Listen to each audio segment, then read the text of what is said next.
दोस्तों बात करते हैं आज शेयर बाजार के बारे में। शेयर बाजार क्या है, कैसे काम करता है, इसके क्या फायदे हैं और क्या नुकसान है, और इसमें हम पैसे कैसे इन्वेस्ट और ट्रेड कर सकते हैं। शेयर मार्केट, स्टॉक मार्केट या इक्विटी मार्केट, इन तीनों का मतलब एक ही होता है दोस्तों। ये वो मार्केट होता है जहां पर आप किसी भी कंपनी के शेयर को खरीद सकते हैं या बेच सकते हैं। दोस्तों, शेयर खरीदने का मतलब है कि आप उस कंपनी में कुछ परसेंटेज ओनरशिप ले रहे हो, उस कंपनी के कुछ परसेंट मालिक बन रहे हो। एग्जाम्पल के तौर पर बताऊं दोस्तों, जैसे कि आपको कभी कोई कंपनी खोलनी है पर आपके पास सफिशिएंट फंड अवेलेबल नहीं है, तो आप अपने किसी दोस्त के पास जाते हो और बोलते हो कि तू भी इसमें 50% पैसा लगा दे। अगर कंपनी को कभी कोई प्रॉफिट होता है तो 50% तेरा रहेगा और 50% मेरा होगा। अगर कंपनी को लॉस होगा तो उसमें तुझे 50% लॉस भी सहना पड़ेगा। शेयर मार्केट में यही चीज़ बड़े लेवल पर होती है। यहाँ सिर्फ सिर्फ एक दोस्त के पास गए हो, और शेयर मार्केट में कंपनियां जो होती हैं जो सारी दुनिया के पास जाते हैं और बोलती हैं कि आप हमारी कंपनियों में शेयर खरीदिए। स्टॉक मार्केट की शुरुआत आज से लगभग 400 साल पहले 1600 में हुई थी। उस टाइम पर एक डच ईस्ट इंडिया कंपनी थी जो आज नीदरलैंड है, और एक ईस्ट इंडिया कंपनी तो नाम आपने सुना ही होगा। उस टाइम पर इतने देश और दुनिया की खोज नहीं हुई थी, तब ये कंपनी अपने शिप्स भेजती थी दुनिया की खोज और ट्रेड करने के लिए। इन सब में बहुत पैसा खर्च होता था क्योंकि ये शिप्स हजारों किलोमीटर का सफर तय करते थे, और इतना पैसा भी लोगों के पास उस टाइम पर नहीं था। तब डच ईस्ट इंडिया कंपनी ने लोगों से बोला कि तुम हमारे शिप्स में पैसा लगाओ, जब ये शिप्स वहां से वापस लौट के कुछ खजाना और पैसा लेकर आएंगे तो इसमें से कुछ परसेंटेज आपको भी दिया जाएगा। और ऐसे कंपनी को ट्रेड करने के लिए पैसा मिल गया और लोगों को कुछ पैसा कमाने का मौका मिल गया। पर उस टाइम पर ये शिप्स जो जाते थे उसमें से 50% शिप तो वापस लौट के ही नहीं आते थे, या टूट जाते थे, या गुम हो जाते, या किसी के द्वारा लूट लिए जाते थे। तब लोगों ने सोचा कि एक शिप्स की बजाय 4 या 5 शिपों में पैसा लगाया जाए, कोई ना कोई शिप तो लौट के आएगा ही। और इसी तरह डॉकयार्डों पर शिपों की बोली लगने लगी और ट्रेड होने लगा आज के शेयर मार्केट की तरह। और ऐसे ही चलते चलते ये दोनों ईस्ट इंडिया कंपनी और डच ईस्ट इंडिया कंपनी, आपने सुना भी होगा, पहले बहुत अमीर हुई थी। आज के दिन दोस्तों हर एक कंट्री में अपना एक स्टॉक एक्सचेंज है, और हर एक कंट्री स्टॉक मार्केट पर आजकल डिपेंडेंट हो गई है। स्टॉक एक्सचेंज वो जगह या वो बिल्डिंग है जहां पर लोग शेयरों को खरीदते हैं या बेचते हैं। 2 टाइप के मार्केट में इसे डिवाइड किया जा सकता है, एक प्राइमरी मार्केट और एक सेकेंडरी मार्केट। प्राइमरी मार्केट वो मार्केट होती है जहां पर कोई कंपनी अपने शेयर को आके बेचती है। वो कंपनी के ऊपर डिपेंड होता है कि वो अपने शेयर का क्या प्राइस रखे, लेकिन इसमें कुछ रूल्स और रेगुलेशन भी होते हैं कि कंपनी कुछ ज़्यादा ऊपर नीचे नहीं कर सकती हैं, क्योंकि लोगों की डिमांड के अनुसार भी होता है कि लोग एक शेयर का कितना पैसा दे सकते हैं।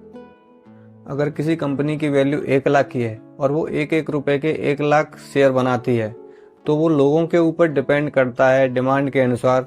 लोग चाहते हैं कि मैं भी खरीदूं, तो वो कंपनी के ऊपर डिपेंड करता है कि वो कितने में बेचे, क्योंकि अगर कंपनी की डिमांड ज़्यादा है शेयर की तो वो ऑब्वियसली ऊपर ही बेचेगी। कंपनी क्या करती है, एक मिनिमम प्राइस सेट कर देती हैं और एक मैक्सिमम प्राइस सेट कर देती हैं, और एक रेंज बना देती हैं कि मैं इसी रेंज के अंदर ही अपने शेयर को बेचूंगी। यहाँ पर ध्यान देने वाली बात यह है कि हर कंपनी के शेयर की वैल्यू बराबर होती है, पर वो कंपनी के ऊपर डिसाइड होता है कि वो अपनी कंपनी के कितने शेयर बनाए। अगर 1 लाख वैल्यू की कोई कंपनी है तो कंपनी के ऊपर डिसाइड होता है कि 1 रुपए के 1 लाख शेयर भी बना सकती है, और 50-50 पैसे के वो 2 लाख शेयर भी बना सकती है। और वैसे दोस्तों, जब कोई कंपनी शेयर मार्केट में अपने शेयर बेचती है तो अपने 100% शेयर नहीं बेचती है, वो अपने 50% शेयर बेचती है, और 50% की ओनरशिप खुद अपने पास रहती है, ताकि उसकी जो डिसीजन मेकिंग पावर है वो उसके खुद के पास रहे। अगर वो सारे शेयर यानी कि 100% शेयर अपने बेच देता है तो जितने भी शेयर खरीदने वाले हैं वो सारे उस कंपनी के ओनरशिप बन जाएंगे और सारे डिसीजन भी लेंगे। इसीलिए जो कंपनी के फाउंडर होते हैं 50% से ज़्यादा शेयर वो कंपनी के अपने पास ही रखते हैं। जैसे कि फेसबुक के 50% से ज़्यादा शेयर मार्क जुकरबर्ग के पास हैं। अब जिन लोगों ने कंपनी से शेयर खरीद लिए हैं और वो आपस में एक दूसरे से अपने शेयर खरीदते बेचते हैं और ट्रेडिंग करते हैं, इसे कहते हैं सेकेंडरी मार्केट। प्राइमरी मार्केट में कंपनी ने एक प्राइस सेट कर रखा था और सेकेंडरी मार्केट में कंपनी कुछ नहीं कर सकती। जब लोग ट्रेडिंग करेंगे आपस में डिमांड सप्लाई के अनुसार, वो शेयर की प्राइस ऊपर नीचे होती रहेगी और ऐसे ही ट्रेड चलता रहेगा। ऑलमोस्ट हर बड़ी कंट्री में स्टॉक एक्सचेंज खुद का होता है। इंडिया में ऐसे 2 स्टॉक एक्सचेंज है, एक है बॉम्बे स्टॉक एक्सचेंज और दूसरा national stock exchange. Bombay stock exchange में लगभग 5400 के आसपास कंपनियां रजिस्टर्ड हैं और नेशनल स्टॉक एक्सचेंज में लगभग 1700 के आसपास कंपनियां रजिस्टर्ड हैं। अब इतनी सारी कंपनियां स्टॉक एक्सचेंज पर लिस्ट है और हमें देखना है कि कौन सी कंपनी अच्छा काम कर रही है और कौन सी कंपनी नीचे जा रही है। तो इन सब को मेजरमेंट करने के लिए एक मेजरमेंट बनाया गया जिसे हम सेंसेक्स और निफ्टी कहते हैं। सेंसेक्स बॉम्बे स्टॉक एक्सचेंज की टॉप 30 कंपनियों का ट्रेंड दिखाता है कि उनकी शेयर प्राइस नीचे जा रही है या ऊपर जा रही है। सेंसेक्स का जो नंबर है आज करीब 74,000 के आसपास पहुंच चुका है। इस नंबर की अपने आप में खुद कोई ज़्यादा वैल्यू नहीं है। आज से 30 साल पहले जब सेंसेक्स स्टार्ट किया गया था उस समय बीएसई की टॉप 30 कंपनियों का एवरेज लेकर इसे 500 के आसपास डिसाइड किया गया था, जो आज कंपनियों की ग्रोथ के साथ साथ 74,000 तक पहुंच चुका है। दोस्तों, ऐसे ही हमारा निफ्टी इंडेक्स भी है जो नेशनल प्लस 50 या एनएसई की टॉप 50 कंपनियों के शेयर प्राइस में चल रहे ऊपर नीचे के ट्रेंड को शो करता है। अगर किसी कंपनी को अपने शेयर स्टॉक एक्सचेंज पर जाकर बेचने होते हैं तब इसे कहते हैं पब्लिक लिस्टिंग कराना, यानी कि वो अपने शेयर पहली बार पब्लिक के सामने शेयर कर रही है या बेच रही है। यानी कि कंपनी पहली बार अपने शेयर पब्लिक को बेचना चाहती है, इसे कहते हैं इनिशियल पब्लिक ऑफरिंग या फिर आईपीओ। किसी भी कंपनी को एक्सचेंज पर लिस्ट कराने के लिए बहुत से रूल्स और रेगुलेशन का पालन करना होता है, जो बहुत ज़रूरी भी है। क्यों आज से कुछ साल पहले कंपनी को एक्सचेंज पर लिस्ट करवाने के लिए कोई भी रूल्स या रेगुलेशन का पालन नहीं करना पड़ता था।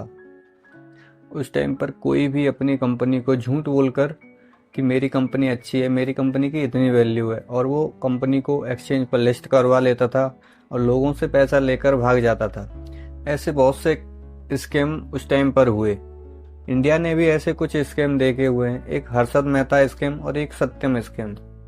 इन्हीं सब स्कैम से बचने के लिए आज इतने स्ट्रॉन्ग रूल्स और रेगुलेशन बनाने पड़े कि आज किसी भी कंपनी को लिस्ट करवाना होता है तो बहुत से रूल्स और रेगुलेशन का पालन करना पड़ता है, तब कहीं कंपनी लिस्ट हो पाती है। Stock exchange board of India या सेबी एक रेगुलेटेड बॉडी है जो इन सब चीज़ों को देखती है कि कौन सी कंपनी को एक्सचेंज पर लिस्ट किया जा रहा है, वो रूल्स का पालन कर रही है या नहीं। अब किसी को भी अपनी कंपनी को शेयर मार्केट पर लिस्ट करवाना होता है तो वो अपनी कंपनी की सारी डिटेल्स, फंडामेंटल्स लेकर सेबी के पास जाता है। तब सेबी इन कंपनियों के सारी डिटेल चेक करती है, उसके बाद आगे की प्रोसेस लिस्ट करवाने की होती है। अगर कोई कंपनी अपनी शेयर पहली बार एक्सचेंज पर बेचती है और उस टाइम पर अगर कंपनी के शेयरों की डिमांड नहीं होती है, कोई खरीदने के लिए तैयार नहीं होता है, तो सेबी उस कंपनी को एक्सचेंज से हटवा भी सकती है। इंटरनेट के आने से पहले ये सब काम एक्सचेंज की बिल्डिंग में, ऑफिस में होता था। वहाँ पर लोगों को शेयर खरीदने के लिए जाना पड़ता था और वहाँ पर शेयरों की बोली लगानी पड़ती थी। इंटरनेट के आने के बाद इन सब के लिए आपको सिर्फ 3 चीज़ों की ज़रूरत पड़ती है। पहला है बैंक अकाउंट, दूसरा ट्रेडिंग अकाउंट और डीमैट अकाउंट। बैंक अकाउंट तो आजकल लगभग सभी लोग जानते हैं और सभी लोगों के पास होता भी है। ट्रेडिंग अकाउंट वो होता है जहां से आप अपने शेयर खरीद सकते हैं और डीमैट अकाउंट में आप अपने खरीदे हुए शेयर को रखते हैं। डीमैट और ट्रेडिंग अकाउंट ओपन करने के लिए कुछ ब्रोकर उपलब्ध हैं जो आपकी बेसिक डिटेल, पैन कार्ड, आधार कार्ड के साथ आपका 1 से 2 दिन में डीमैट और ट्रेडिंग अकाउंट खोल कर देते हैं। कुछ ब्रोकर डीमैट ट्रेडिंग अकाउंट खोलने के कुछ फीस भी लेते हैं और कुछ फ्री ऑफ कॉस्ट भी खोलते हैं। मेरे वीडियो के डिस्क्रिप्शन में 2 फ्री ऑफ कॉस्ट खोलने वाले ब्रोकरों के लिंक दिए हुए हैं, वहाँ पर आप क्लिक करके किसी पे भी और डीमैट अकाउंट ओपन करवा सकते हैं। किसी भी शेयर को बाय या सेल करने के लिए कुछ नॉमिनल फीस होती है जिसे हम ब्रोकरेज चार्ज कहते हैं, जो 0.1% से और 0.10% तक होती है। इन्वेस्टिंग और ट्रेडिंग 2 अलग अलग चीज़ें हैं। इन्वेस्टिंग का मतलब होता है कि आज आपने शेयर खरीदे हैं और कुछ समय तक अपने पास कम से कम 2 दिन तक रखते हैं, उसके बाद ही बेचते हैं, इसे कहते हैं इन्वेस्टिंग। और ट्रेडिंग का मतलब होता है कि अगर आपने आज शेयर खरीदा है तो वो शेयर आपको आज ही मार्केट क्लोज होने से पहले वो शेयर आपको बेचना पड़ेगा। इनफैक्ट ट्रेडिंग करना अपने आप में एक जॉब है। ऐसे बहुत से लोग हैं हमारे देश में जो सिर्फ ट्रेडर हैं और सिर्फ दिन भर बैठ के यही काम करते हैं। जैसे आपने आज ही कोई शेयर बड़ी क्वांटिटी में बाई किया है और उसे आप आज ही प्रॉफिट होने पर सेल कर देते हैं, तो इसे ट्रेडिंग करते हैं। अब सबसे इम्पोर्टेंट सवाल उठता है कि क्या शेयर मार्केट में हमें पैसा लगाना चाहिए। कुछ लोग इसे गैम्बलिंग या जुआ भी कहते हैं, और बोलें भी क्यों नहीं, क्योंकि ये है ही इतना रिस्की। अगर आपको नहीं पता कि कोई कंपनी कैसी है, उसके फंडामेंटल क्या है, उसका प्रॉफिट हो सकता है या नहीं, कितने % चांस हैं उसके प्रॉफिट होने के, और आपसे आकर कोई कहता है कि इस कंपनी के शेयर ऊपर उठने वाले हैं और आप बिना सोचे समझे उस कंपनी के शेयर बाय कर लेते हैं, तो मैं भी कहूँगा कि इस कंडीशन में ये सच में जुआ है। ये बहुत गलत है दोस्तों। आपको ऐसे ही किसी के कहने पर कोई भी शेयर बाय नहीं करना चाहिए। ये सच में बहुत रिस्की होता है और जुए के समान ही होता है। इसके लिए आपको म्यूचुअल फंड एडवाइज़र या एक्सपर्ट के पास जाना चाहिए जो इस फील्ड में बहुत दिनों से काम कर रहे हैं, या आप खुद भी कंपनी के फंडामेंटल्स या परफॉर्मेंस की नॉलेज ले सकते हैं। आप उनकी जानकारी ले सकते हैं, उसके बाद ही आप शेयर मार्केट में इन्वेस्ट करें। अगर आप और भी स्टॉक मार्केट रिलेटेड वीडियो चाहते हैं और जानकारी लेना चाहते हैं तो आप इस चैनल को सब्सक्राइब कीजिए और वीडियो को लाइक और कमेंट करना बिल्कुल ना भूलें।